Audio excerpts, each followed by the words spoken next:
আমরা যেটা প্রস্তুতি নিয়েছি, উপরে ত্রিপাল টানানো হয়েছে এবং যাতে বৃষ্টিতে ভিজে মাটি কাদা না হয় সেজন্য আমাদের বালি টালি ফেলে এমন একটা অবস্থা তৈরি হয়েছে যে ছোটোখাটো প্রতিযোগী অবস্থার জন্য আমাদের খুব একটা সমস্যা হবে না।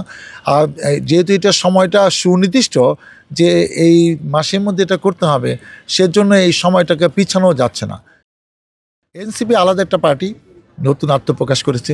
আমরা শুনেছি তাদের কর্মসূচিটা তারা বিকালে ছিল, কিন্তু আমাদের দলীয় নেতৃবৃন্দ তাদের সাথে আলাপ করে তাদের কর্মসূচি এখন 7টায় হবে এবং আমরা আশা করছি 7টার আগে আমাদের অনুষ্ঠানটা শেষ হয়ে যাবে। আমাদের আগামীকালের অনুষ্ঠানটি হলো আমাদের কথা আমরা বলবো।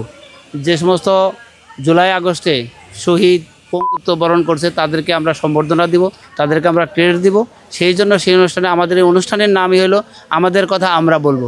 আমরা আর যে কথাটি বললেন বৃষ্টির ব্যাপারে, বৃষ্টি তো আল্লাহর দেওয়া নিয়ামত, এখানে কারো কিছু বলার নাই।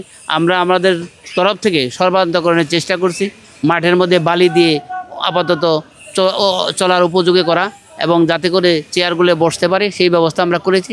আশুলিয়াতে যারা নিহত হয়েছে তাদের জন্য আমাদের কেন্দ্র ঘোষিত প্রোগ্রাম এটা হচ্ছে একটা স্মরণসভা। এখানে আমরা শুধু যারা শহীদ হয়েছে বা যারা আহত হয়েছেন, যারা এই আত্মত্যাগ দিয়েছেন এই ফ্যাসিস্ট সরকারের পতনের জন্য, তাদেরকে নিয়ে আমাদের এই প্রোগ্রামটা জাস্ট একটা স্মরণসভা। এখানে আদার্স অন্য কোনো কিছু হবে না। আমাদের ভোর 4টা পর্যন্ত সময় লাগবে কাজ করতে। কি করতেছেন আর কে কি করতেছে? আজকে যে স্টেজের আপনার এখন কাজ করতেছে এটা হচ্ছে র্যামের কাজ করছি। বৃষ্টির জন্য আমাদের কাজে বিঘ্ন ঘটছে, তাছাড়া আরও আগে শেষ হতো। এখন সম্ভবত ভোর 4টার মধ্যে আমরা কাজ শেষ করতে পারবো, সারা রাতি কাজ করতে হবে।